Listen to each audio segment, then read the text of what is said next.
at the African Union, and we have a region of this continent. And under each regional collaborating center, we have network of national public health institute, and roughly today we have 24 formally established national public health institute on the continent. Next.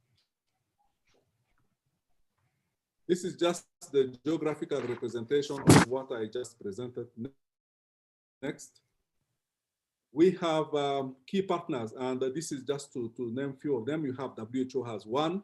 We have US CDC, China CDC, World Bank, Germany, of course, the European Union and the European CDC. So there are many who are supporting the work that you are doing in terms of security. Next slide. Over to you. Thank you very much. Now the project itself. And here you see that, in fact, you don't have to see the text, but just to show you the timeline from 2018 until today and the events, what it has taken for us to come here. The overall aim of this action is to contribute to the health security and in Africa by sharing EU practices and strengthening the capacities in preparedness, surveillance, and response to health threats posed by communicable diseases.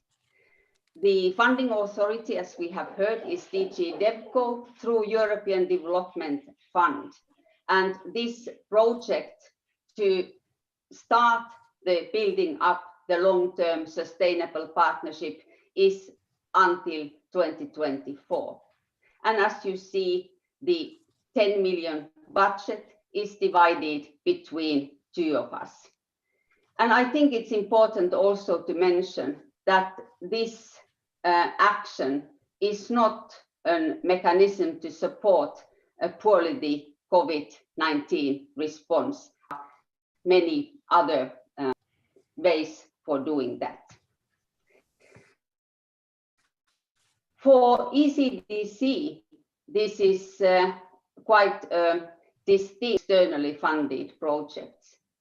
We are entering a totally new continent.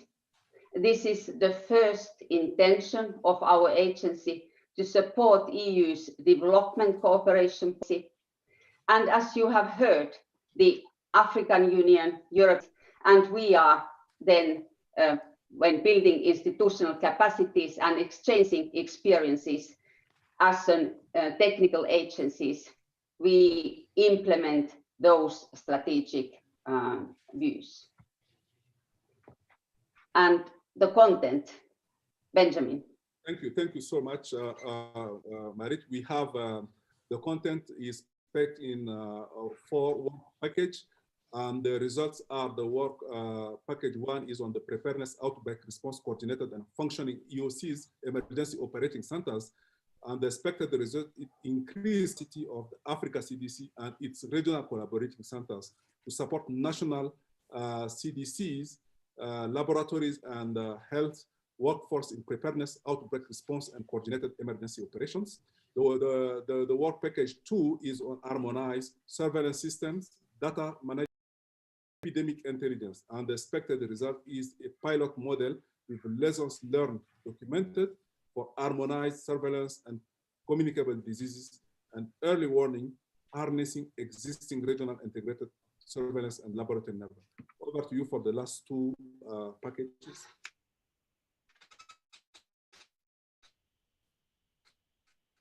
So basically the third package is about the public health workforce. It captures the 2 previous work packages with the result of establishment of a sustainable African-based public health workforce development program in epidemiology, and it would be promoted by the Africa CDC. And the last work package is the management of the entire action. And what is important is that the first year of this action is planned to be an inception phase for diagnostics and gap analysis in most suitable and at most value to the Africa CDC and its regional collaborating centers. And then the following years would be the prioritized action based on the first year. But there might be challenges and opportunities, Benjamin. Yes, as you all know, COVID crisis is an opportunity and is also a challenge. We are going through, we have the legal framework for continental health security in Africa, and we have some differences and similarity in given European and African technical agencies for disease prevention and control. For instance, the European doesn't have the mandate for, remind me again, Marit? We are not risk managers. Yes, you are not risk manager, but we are we as Africa CDC, we are also risk manager. So that is a fundamental difference between the two institutions. And the donor coordination and magnitude of partners, including the divisional level between the Africa CDC and WHO. As you all know, WHO in Africa is divided into two.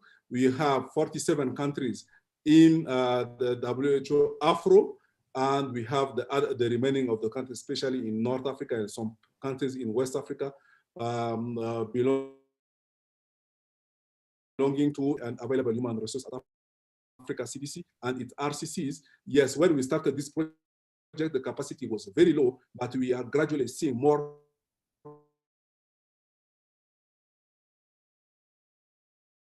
and more people come overcome, and we welcome that this project also will come to strengthen the capacity in terms of human resource of the Africa CDC. Done by the EU legislation and largely relies on the networks of the competent authorities in the EU countries. And here also we work with, we rely on the network of the National Public Health Institute, who are also directly linked to the regional collaborative centers. And the potential benefit for Africa CDC also bring 27 member states together in an iterative process together for coordination and networking, just building trust and transparency. And we have a lot to learn from the CDC implementing this project together. Thank you very much. Thank you. Much for giving us the details, but historically how this was developed and the core areas that you're going to be working on. And as a reminder that this is not the COVID response package, which is entirely separate, that was referred to by the Commissioner Shinas in his video. It's part of the long-term development plan for the two organizations. So now that we've come to the end of explaining the context and the content, seal the deal through the signing. So I'm delighted to be able to invite the two directors to prepare themselves. And of course, this is COVID times, so it's going to be done simultaneously in places. So Dr. John Ngengason is going to be signing in CDC Africa-Europe relationship between the two CDCs. Please go ahead. Excellent. So it's now about to be signed.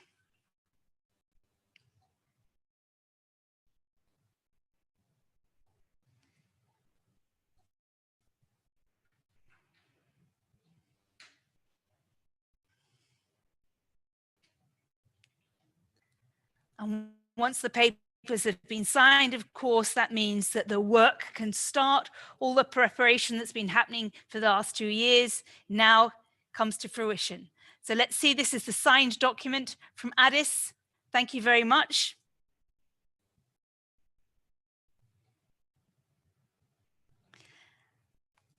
And of course, Dr. Ngengason will be signing, will then be sent by post to Europe, and it will be signed on the other side by Andrea Emmon. And in the same way, the document she is signing will be sent to Addis for co-signature. Thank you very much. We can see that the document is signed and the ACDC is now formally committed to this multi-year program. Congratulations, thank you. Now let's turn to Andrea. It's your turn with pen at the ready, I can see. Let's seal the deal from the European side and sign off on this big project.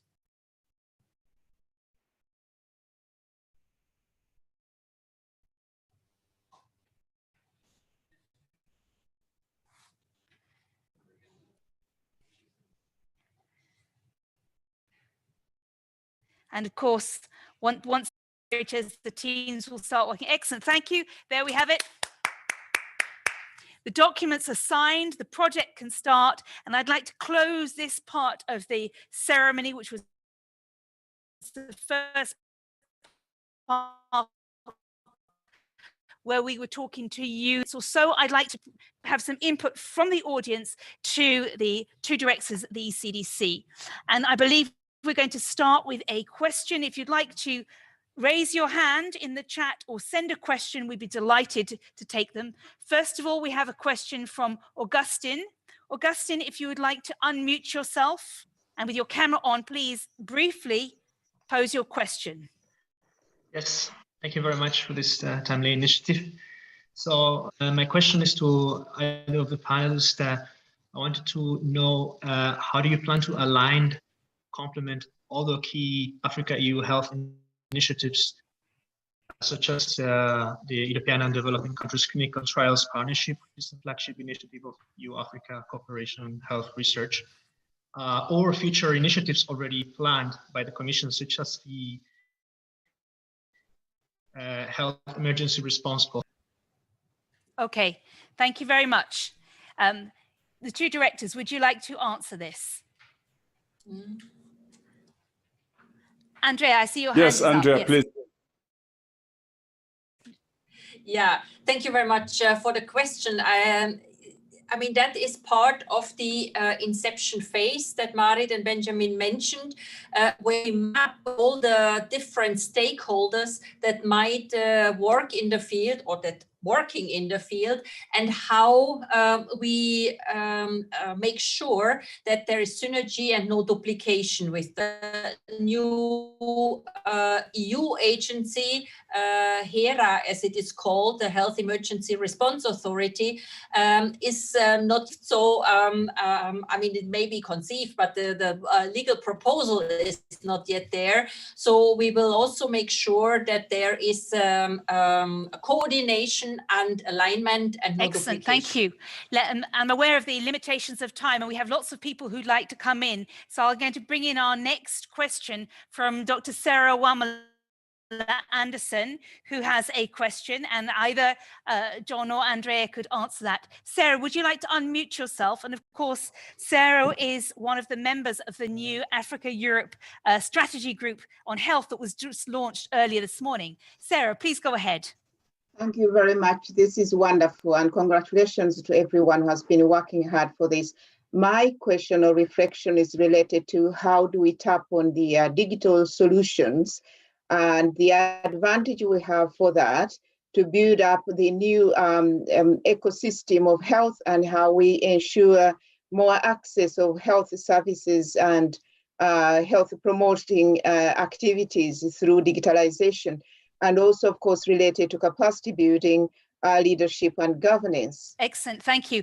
Could I pass this to John to answer? Because one of the elements that came up in our health strategy group this morning was just how fast Africa is digitalizing. It's a young population, it's digital savvy, it's leapfrogging the older continents in its adoption. So maybe could I how you see this new program supporting the work in digital or using digital to implement what you're doing?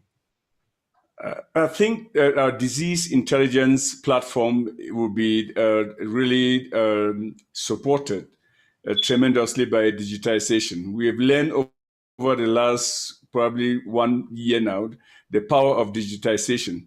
We always talked about it, but COVID, I believe, has propelled us to begin to use digitization in a manner that we're still talking about it, about the fourth industrial revolution. I think it is here today.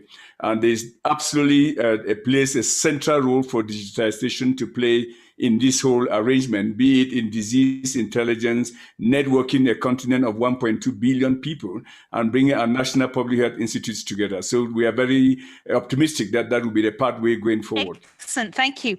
Let me bring in the next person from the audience, John Amausi, who is also a member of our strategy work this morning, who came in. Would you like to add a comment or ask a question? John.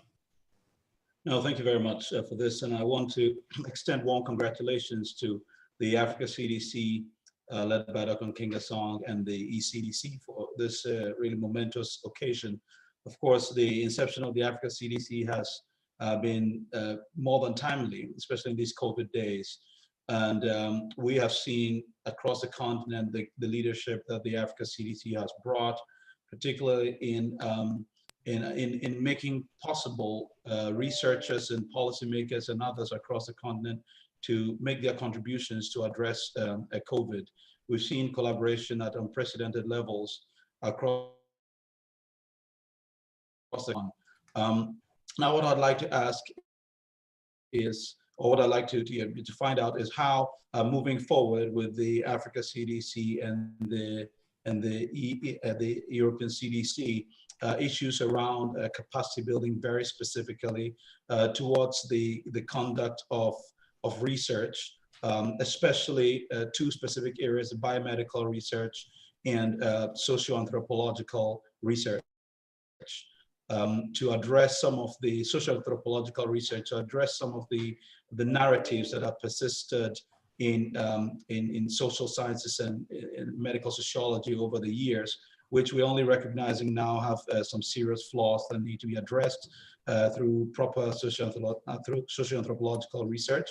And then the biomedical research, a lot of capacity across the continent, but still significant limitations when it comes to rather advanced kinds of biomedicine, such as have allowed members of the EU to very quickly address issues of vaccine development and production, and how we can ensure that similar capacity is built across the African subcontinent. So that would be my question.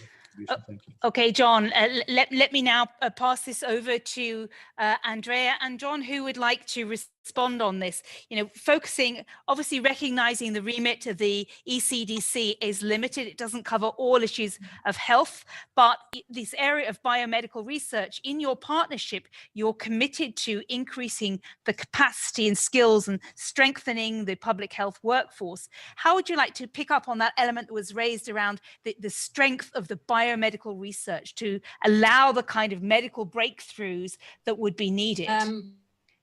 John, Andrea, yes, let's start with you and then I'll come to John. Andrea, go ahead. No, I think the research is not specifically addressed with the partnership, but we have capacity building and training work package where we basically train and future researchers, future public health experts, and we are really in the process here in Europe to see what are the competencies that are necessary in order that the fellows that we train through this program can face the challenges in the future. So it will be addressed more indirectly.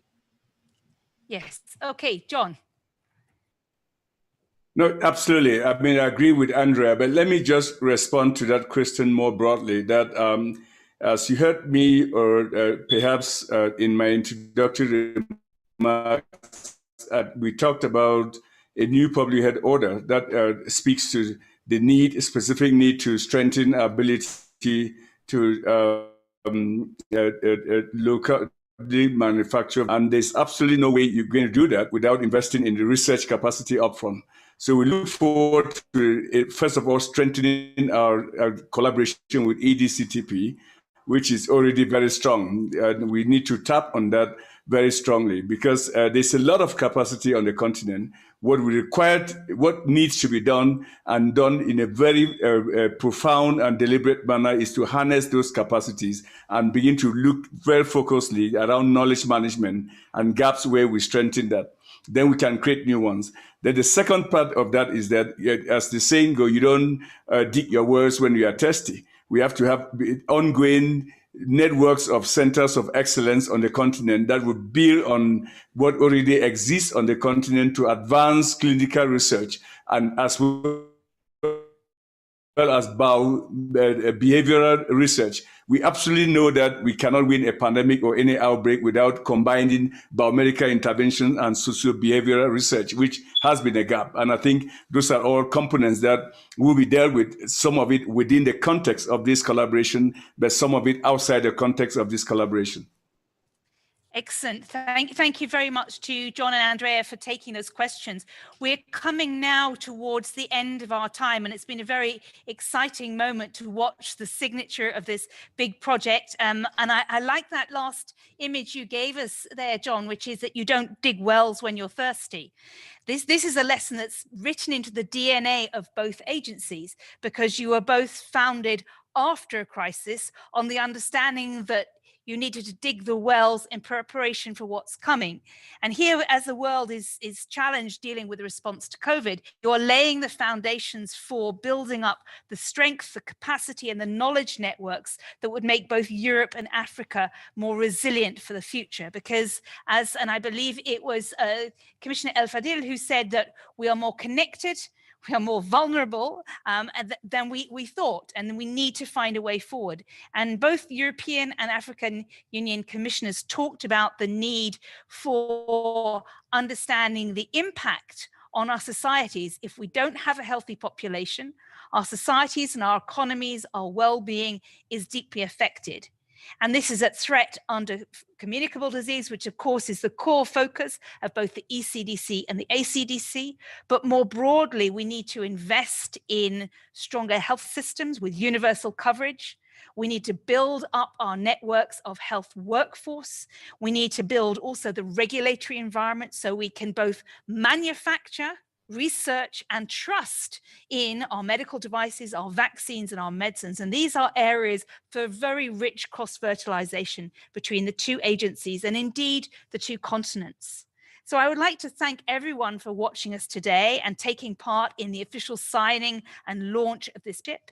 Today is the Health Day in the EU-Africa Days that we at Friends of Europe are holding all week, linked to the launch of the Africa-Europe Foundation, which is seeking to create a new narrative and new dynamism for the relationship between the two countries.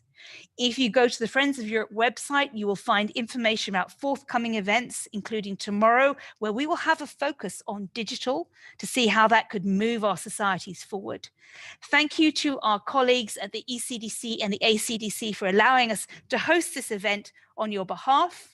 Congratulations on the hard work that went in so far. And I know this is only the beginning of a long path for you. So congratulations. And in the health strategy group of the Africa-Europe Foundation, we look forward to engaging with you and exchanging in the coming years. Thank you all for watching at home.